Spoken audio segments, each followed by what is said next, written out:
off your last point, if that's okay. All right. It's found on space.com. And one thing you were talking about is the disclosure of Planet X, when you think it'll happen. You think it'll be 40 days out. Well, when you go to space.com, that's a very credible website. It's not like a gullible.com or something like that. And I don't really know much about gullible.com. I just use that for an example. And I remember back in 2007, 2008, when I was researching things about Planet X, I mention Planet X to the church every now and then because, like you, I do believe that it has caused different events in the history of the world, and I do believe it will cause the sixth seal, which is why I think the topic is so very relevant to these times to talk about the sixth seal in Planet X, because now in the mainstream news, they're beginning to disclose tidbits of information about Planet X, a little bit here, a little bit there. And I remember back in 08 and 09, there was people, they were saying, you know, hey, when we get close to this thing, you're going to start hearing them admit it slowly. Well, this started about a year ago. I started hearing, like on Fox News or CNN or whatnot, they was talking about Planet X. And I mean, my ears were perked up because I remembered, like, they're starting to talk about this. And there was a time that NASA, they absolutely waylaid anyone. I mean, you can get on YouTube and search NASA scientist Planet X, and there's this guy on there, and he is just absolutely saying, don't worry about it, it's nothing, we would all know. But boy, how times have changed, because let me read you this headline from space.com. It says, Mysterious Planet X. This is from January the 16th, 2015. Space.com. Mysterious Planet X may really lurk undiscovered in our solar system. When you say something's undiscovered, you're saying a lot, I think, without saying a lot, is how one fellow put it. A Planet X might actually exist. This is what the article says. And so might Planet Y. At least two planets larger than Earth likely lurk in the dark depths of space, far beyond Pluto, just waiting to be discovered, a new analyst of the orbits of extreme trans-Neptunian objects, or the etnons, suggests. So they found these etnos.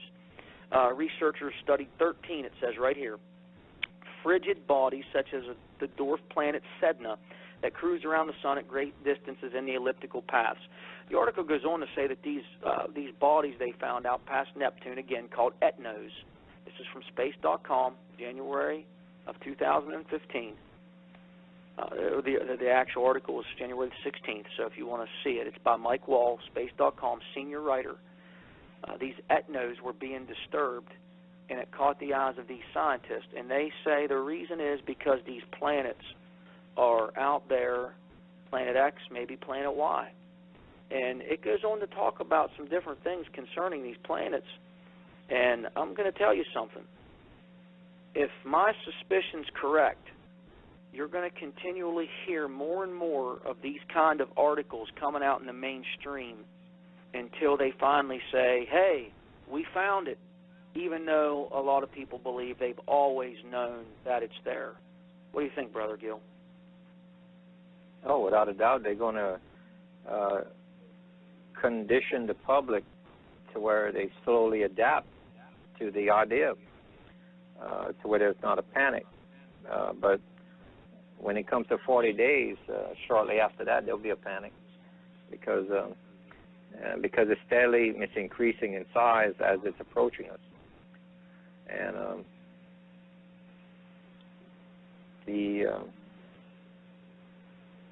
I don't know how else to put this, but it's going to be a frightening.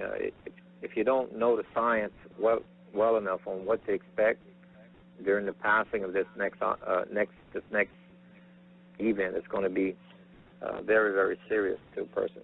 Remember, I was telling you that not to look at September. Well, it's the same reason for Jonah, the 40-day warning.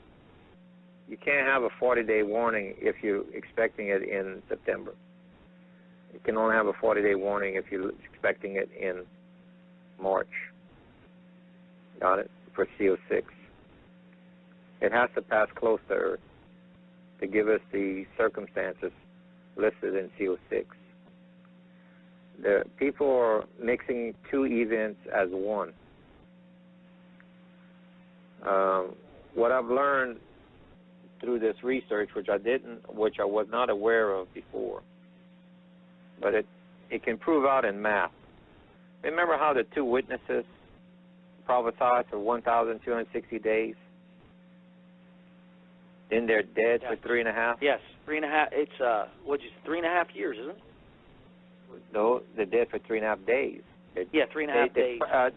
They prophesied for 3.5 years, but they're dead for 3.5 days. Right. Okay. Now the word prophesied means to profess, to speak. They cannot speak if they're dead.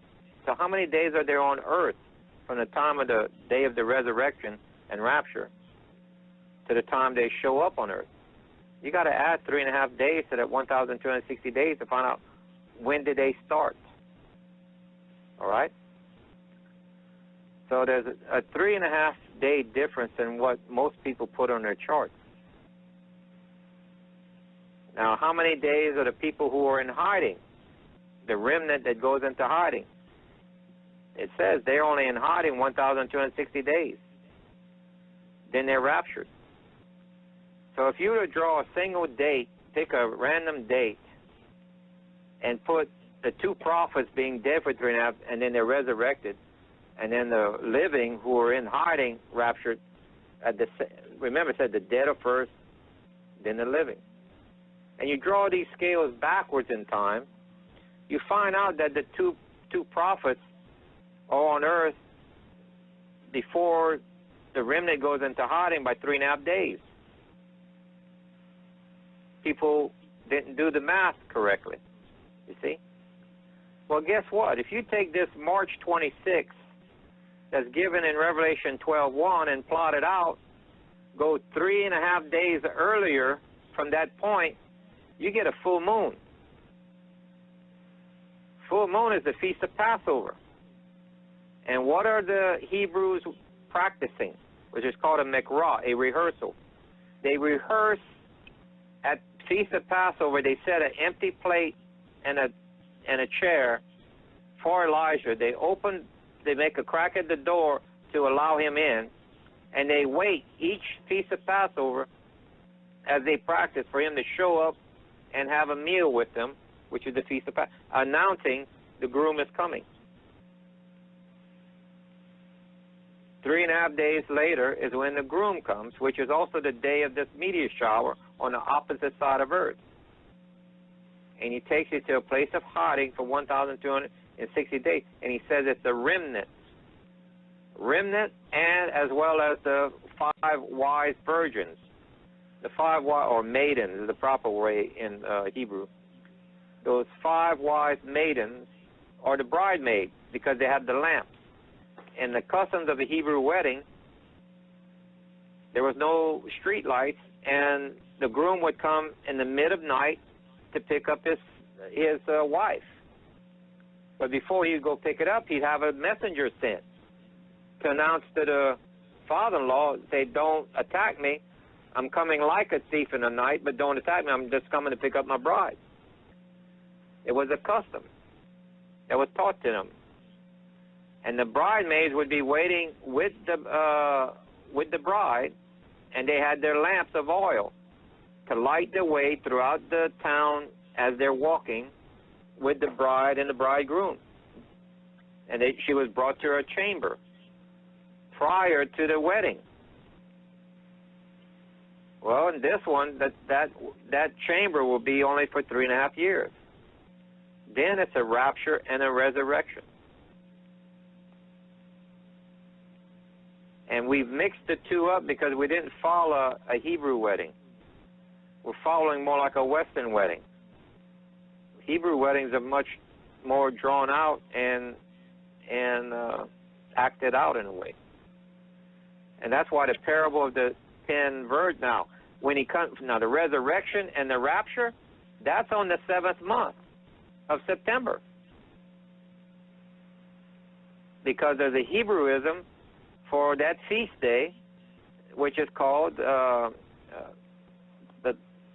what is it? The last great day or something like it's called, that feast day. Well, in Hebrew, it means no man knows the day or the hour. because that one is at the first of the month. It's the only feast at the first of the month, and you don't know that until you spot the first sliver of the moon. Remember what Yeshua said. I don't need to tell you because you already know. And he explains to them, because the day of it is the day of no man knows the day or the hour. They knew exactly what he was talking about, because that's what that festival was called, which is in September. But that's the resurrection and the rapture. What I'm talking about in March 26th is prior, 3.5 years earlier, where a remnant, as well as the bridesmaid, which there's no number to them, they go into a place of safety, to where they're not harmed during the Great Tribulation, but they're on earth, because it says wilderness. Wilderness has never been referred to as heaven unless you wish to twist Scripture. Wilderness means wilderness. And they're on earth because they're going to experience the earth shaking, earth tilting,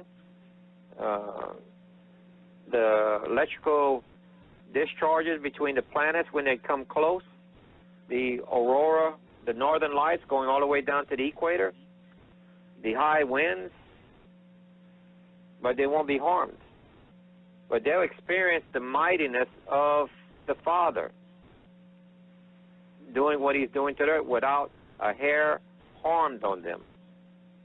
They cannot experience the mightiness of the Father if they're off earth. And we're missing this because we're not studying the Hebrew customs. And that's part of the puzzle that I've learned in all of the books of the Bible are not random. They're data points pointing to the last book of the Bible, giving us the data on what to expect and how to figure it out. Even gives you the 40-day warning of Jonah. It gives you everything you need. But you got to understand the entire Bible on the biblical science level. Remember, he says, my people die of lack of knowledge. You got to fulfill that blank with knowledge to better survive this. What to expect and the timing and the whole nine. He's telling us exactly when. That's why I'm very concerned about that day. I can't tell the future. But when he puts a date written in there that missed everybody's viewpoint for 2,000 years, then he opens our eyes right at the end right here. Yeah, I'm very concerned about that date of being a real event. Brother Gil, as you've been talking, I've been trying to trek with you and look at some things online at the same time, because as you know, you hear this, you hear that, you want to see what different articles may be out there, what's trending. One thing that I'm thinking right now, Brother Gil, and I'd like to get your opinion on it, is if the governments of the world come out and they say, hey, you got 40 minutes, 40 days, and this planet, because they can't hide it anymore, and this planet's going to come and really start causing chaos on Earth. What do you think will happen in society during those 40 days when they make this announcement? Well, that's not very much, because they're going to have control over the people by and if you follow the seals, the order that the seals are given, because they're numbered. This is one of the few books that are actually numbered. And I would say that the Almighty, knows his numbering system. If he gives us 1, 2, 3, it doesn't mean 4 comes before 3. If he numbered it, it means that that's exactly the order that is going to be fulfilled.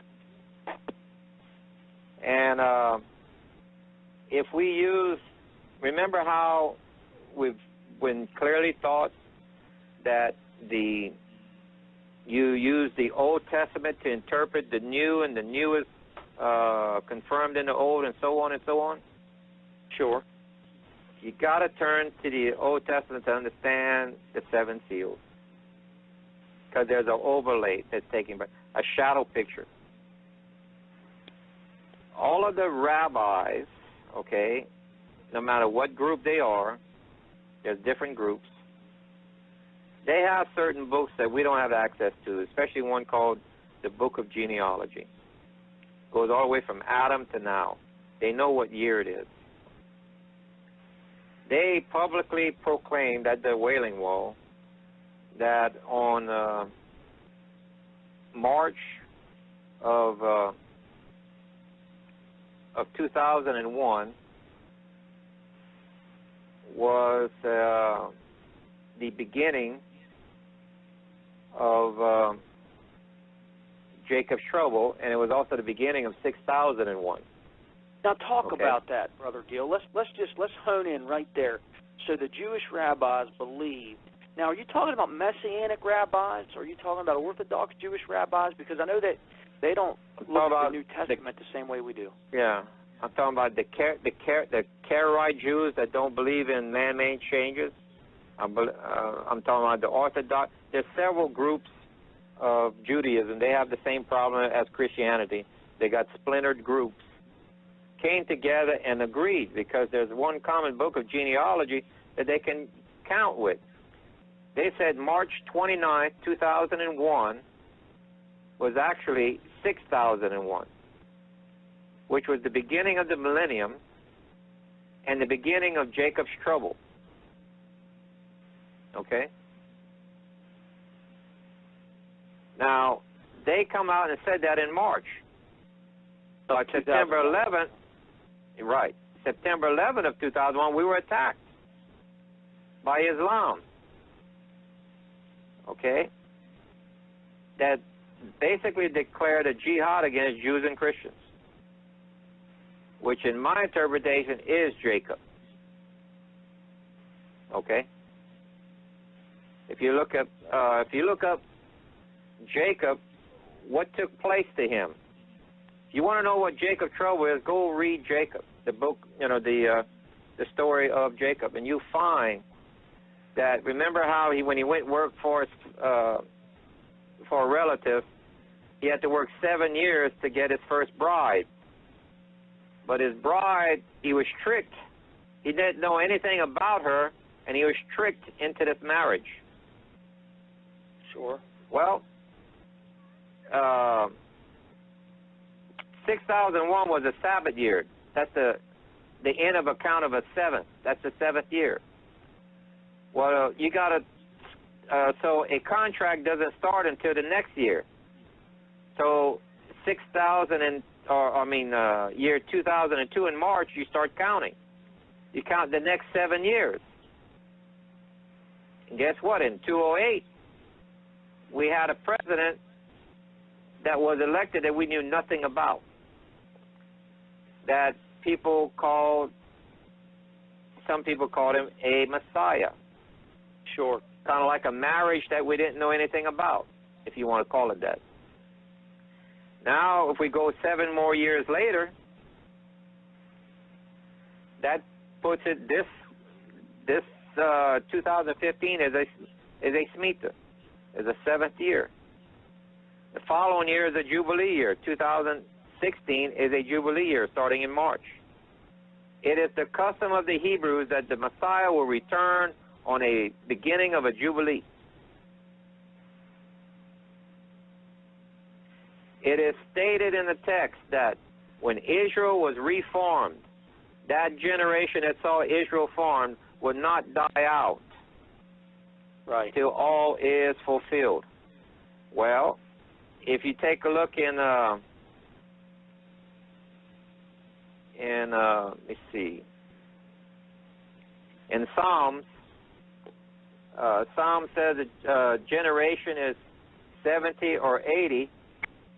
Well, if you take into account a bar mitzvah at age 12, when they're accountable for, they're able to give testimony to what they see at age 12. Well, in 1947, it was declared on paper. 1948 was when it was an actual nation. You take 1947 and add 12 to it and look at this. For the Jubilee, they're roughly 82 years old. And then if you count straight numbers without age 12, you're looking at age, 70, exactly 70 years. We cannot go to the next Jubilee. This generation will be dead. Now, Steve, if you remember earlier that I mentioned about the Nibiru disk, how it gave us the exact date, year, and month of Joseph when this incident happened? That right there is very, very interesting to me. When you said we cannot go to the next Jubilee, can you key in on that just for a second? Yes, because it is prophecy given to us by Yeshua. It says, it's in the gospel, it says, this generation will not die out until all is fulfilled. That is the Holocaust generation. They will not die out. That generation will not die out, but all is fulfilled. We cannot go to another Jubilee because the Messiah has to return on the beginning of a Jubilee, which will be Passover, around the Feast of Passover. Remember, Elijah announces he's coming. 3.5 days later, he comes, mid of night. And that night will be 12 hours longer. That's why the wise virgins have 2 portions of oil.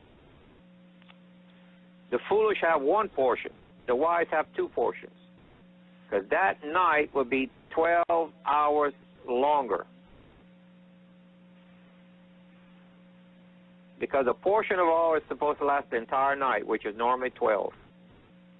And the groom comes mid of night, not midnight, mid of night. And that night's going to be 24 hours. He comes exactly after the first 12 hours are finished. Well, the foolish virgins run out of oil. They got to go back to town to buy. The wise are trimming their wick and refilling their lamps. And you read the text, that's when he comes. And only the wise make it to the place of safety. We're fixing to have an open book test, and many will fail because they do not understand how the entire Bible fits together. Gives you all the information of the knowledge you need to make it to the place of safety. For 3.5 years, you'll be in that place of safety. Then the resurrection and the rapture, which will be on the 7th month. Okay? And I'm hoping that this makes sense to you, what I'm pointing out. Because mathematically, they could not have guessed that date 2,000 years ago. It's impossible. You need a decimal places of between 4 to 6 zeros. So it's absolutely interesting, and it's stuff that you can listen to. Like I say, I've listened to a lot of different interviews. One that I've listened to from frontwards to the end, probably I don't know how many different times, but I've been in and out of the interviews with Brother Augusto Perez, Brother Augusto Perez is supposed to be coming on to this show in March. I got to set a date up with him. But I like to hear you explain your theory on this and things that I can't maybe take in right now. I can just go back and listen to, because you can archive this, MP3 it. We're going to upload this to YouTube. We've got a few shows set to get uploaded to YouTube, and this is going to be one of them.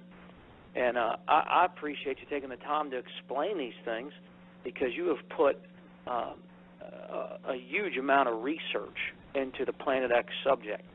I can't take it all in one setting, but I go back over it, listen to it some more, and then read Revelation, and then, of course, think about what you say and how it fits into Revelation, and that's just how researchers do things. You see, what's interesting, the Hebrews count the male as the unit of a family. Remember the 144,000, the bride? they're from the tribe of Israel. It states what tribe they are from. But that's counting only the males. If you add another 3.5, counting the wives and the children, if they have a righteous wife and children, they're there also. That gives you roughly 500,000 people representing the bride. The bridemaid, there's a number given. I don't think that number is random. It says 5 wives. I think that number is 5 times the bride. You're looking at 2.5 to 3 million people total. That happens. Now, the bride is from any tribe, anywhere.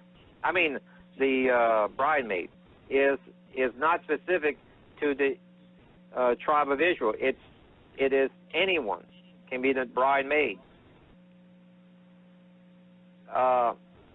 That is roughly 2.5 to 3 million people. That is about the same number as the exodus of Egypt. I don't think that's a coincidence.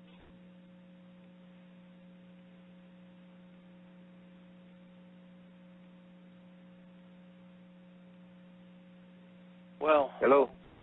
Yes, we're here. Brother Gill, we're almost down to 20 minutes on the show tonight, and we're up realistically about 15 minutes. I think it's been very informative. We really stayed on the topic tonight, really, for the most part, from beginning to end. And I missed some things through the show that I'm going to probably have to go back and listen to again, just to digest everything. We do these shows sometimes. I'm sitting at my house around the kitchen table sometimes, at the living room table. Sometimes I'm back in my office that my wife and I share, and other times I may be in one of my little girls' rooms. I was on the radio the other day, and I was in one of my little girls' rooms with the computer up on the bed, and I was tucked in the corner, and they were out in the other room. So we do these shows from my house. We are not in a big, giant studio, although as we build this new addition onto the church, we are going to have the opportunity probably to build a little studio to do a lot more than just blog talk radio interviews. So we're looking forward to that. I'm just saying that to say that when you're talking sometimes, you probably heard the dog bark once tonight, and you might hear that I'm trying to fight staying attentive sometimes. And I've caught most, if not all, of the content and the things that I need to go back and listen to again. I'll try to do that to clear up some of the points that I kind of get lost on. But all in all, I feel we've stayed on point, and we've got through the subject of Planet X comprehensively tonight. As we got about 10 more minutes here of airtime until we got to close the show down and give people a chance to accept Christ, we see the world right now in chaos. Brother Gill, we see thousands and thousands of bodies of fish, carcasses washing up on the shores.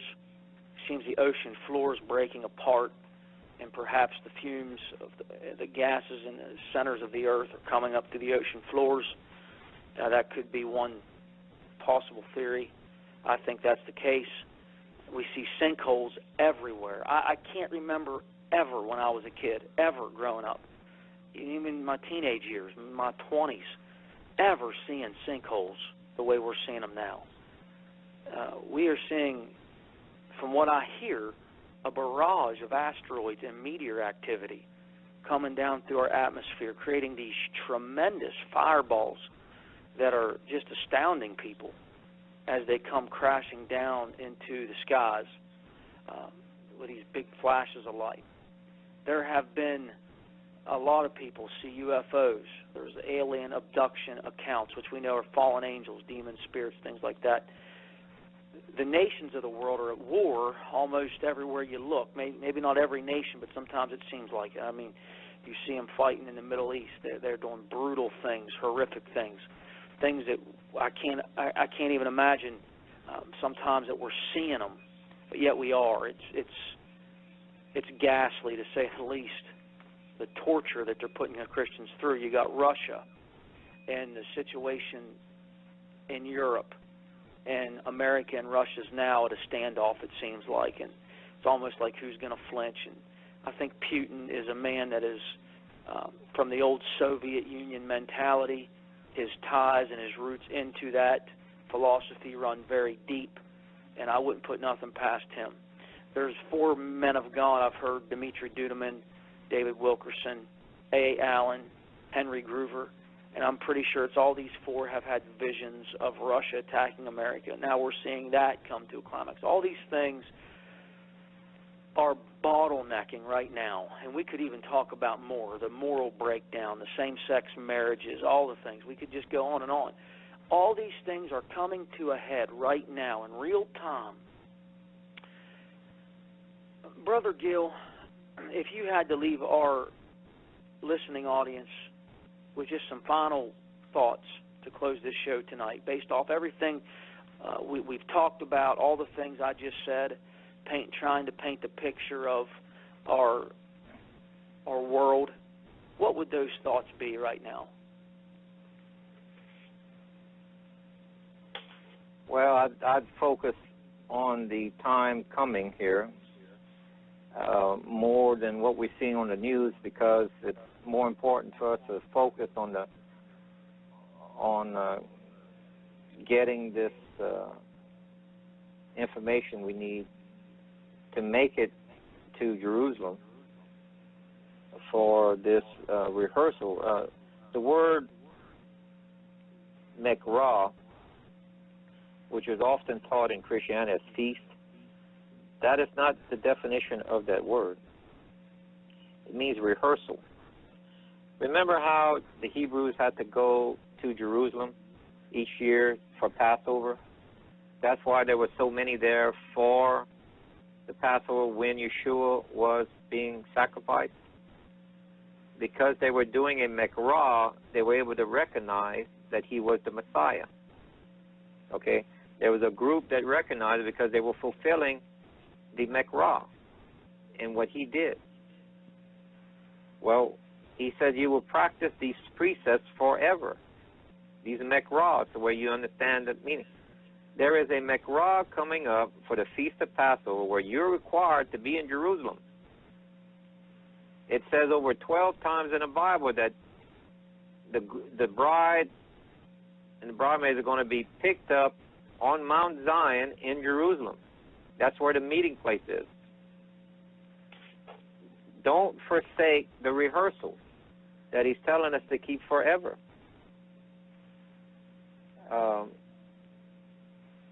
Brother Gil, otherwise, you will miss the appointed time, you see?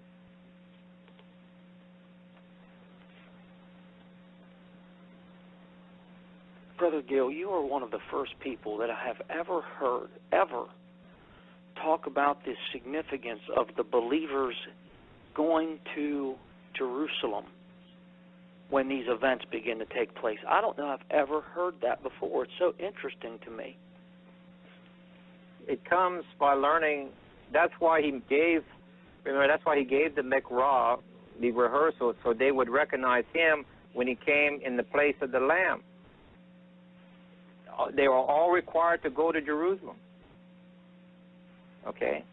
There's only going to be, that's why he says there's only a remnant that's going to be following his precepts that he said follow forever. So you're saying essentially, if you don't go to Jerusalem when you see these things start to happen, that you're going to miss the rapture? No, this is not a rapture. You're going to miss the taking away into the wilderness. Rapture refers off the earth. That's not what it says. Got you. This is Don't overlook the word wilderness. That's a key emphasis. And of course, you're talking about in the book of Revelation where it talks about the dragon, I believe, spews out a flood, and the earth opens up and swallows the flood to protect those people that are in the wilderness. Exactly. This is our sign. When we see this sign, when you see in December, when you have Hanukkah, you look up in the heavens, you see a lineup taking place. This comet-like object is going to be on the ecliptic right outside of Sagittarius. Above it is called Job's coffin. It's like a fist with a finger pointing. It's going to be pointing to this object. and it's going to be making a dance underneath the thing 3 times. It's going to pass underneath. Each time it passes underneath there, it's a week that pertains to the Feast of the Hebrews. The last feast that it circles underneath this is Hanukkah, Feast of Lights. Well, the planets, when they're moving around in ancient Hebrew, they were called Feast of Lights.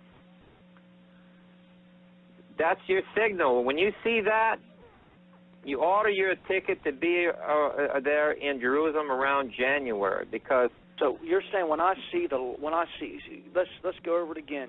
I need to stay off this computer. I was just on our chat line, and I was asking them on our chat line while you were talking if there were any questions. I know we have only a few minutes, but now when you're saying when I see the lights, when I see the sign of the planet X in the sky, that's what you're saying. That's the trigger point. Under Job's coffin, which is the modern name for that is Delphinius, but it's like a hand with a finger pointing. When you see it underneath, that's your sign. This object is real. Be in Jerusalem for around January, because we can count. Remember, it says if you make it through the 1,390 days, count yourself lucky. Well, okay, we can count about the end where of the book of Daniel when it talks about the two right. different sets of days, right? If you make it to that last set, we can count on a calendar today, 1,260 days from this date, and say that's the day of resurrection. But guess what? After the second cataclysm that happens 150 days later, Earth's days are changed to 364 days, I believe. No, 360. Yeah, 364. As it was in Enoch. I think it was Enoch. Wasn't it him? Yeah, the book of Enoch, he gives a calendar year of 364 days, I believe it is. That has never happened in the history of our Earth, but it's fixing to. Therefore, we'll lose count, and we won't know the day or the hour. But today, we can count it on a calendar. So if you count backwards 1,390 days, you end up where, what? That's the peace agreement, around January 11th, where it's a forced covenant with Israel. It was forced to move the 450,000 Jews on the West Bank to this side. Well, if you get there before that peace agreement or that forced covenant, get you an apartment, because there's going to be a shortage of them. There's going to be a shortage of them.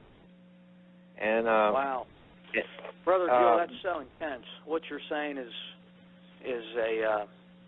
I mean, it's new for me, and it gives me something to really think about. And you really, and I believe we're there at these end times. I mean, we definitely agree on that. I believe Planet X is out there. I totally believe it is going to be used to bring about the sixth seal. Could it be wrong? Sure, but that's my persuasion based off the research and the data, as you like to say, that I've processed. And you're saying that there was going to be a certain point where physically, believers need to get going to Jerusalem. What a thought. We are not ignorant. Yeah, we are not ignorant of his return if we're following his mikraz and his signs in the heavens. They're going to be declared. I think the Bible's clear that he doesn't want us to be in the dark, and he doesn't want us to he's not going to come up on us as a thief in the night, the believers, his believers, the ones that's watching, the one that knows what the scriptures say.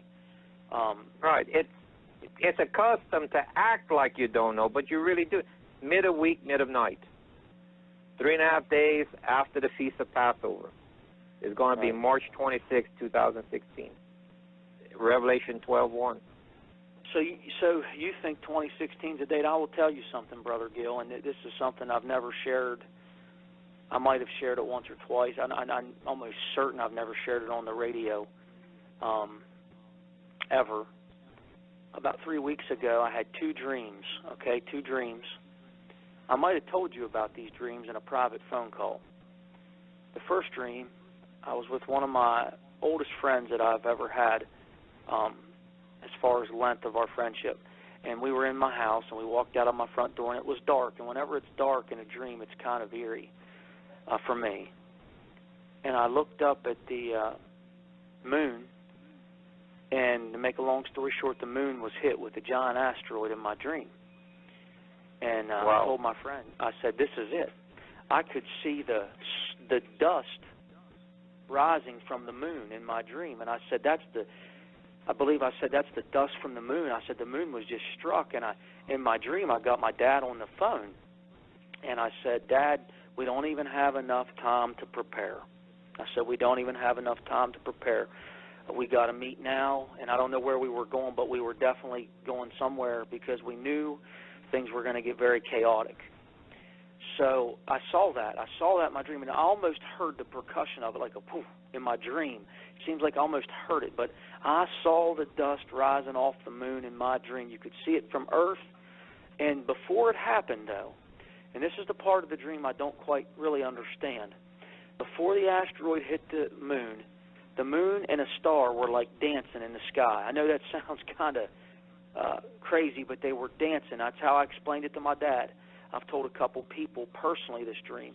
I don't think I've ever shared it publicly. I think I did at church, this dream here, the first dream. Now, the second dream, I'm not sure if I have.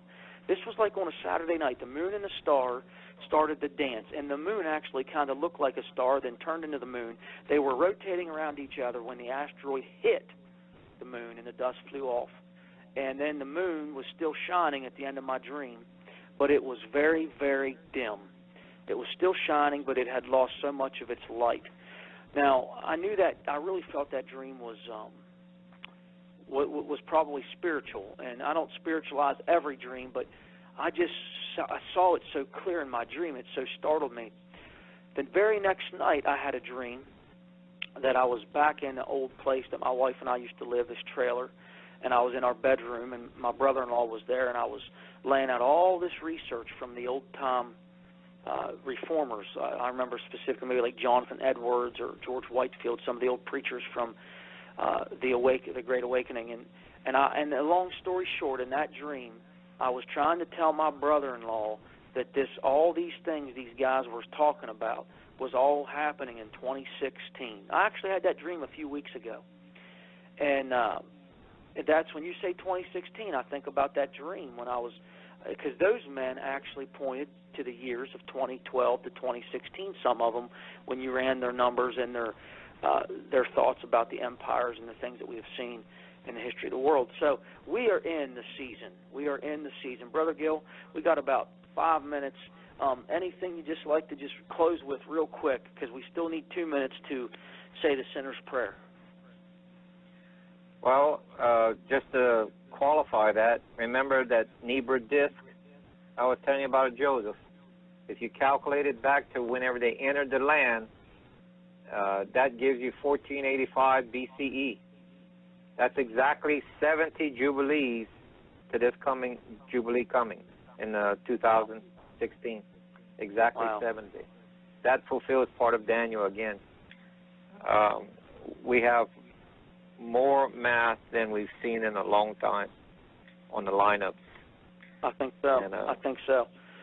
Well, Brother Bill, thank you so much for being with us.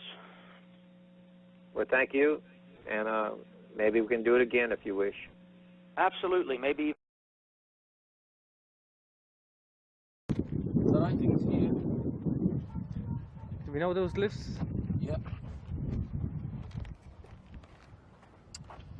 Iset, Isis, Neter, Hur, Nebu, the Horus name. Nusir, Ra, An Khadijat, the eternal seed or gift of life.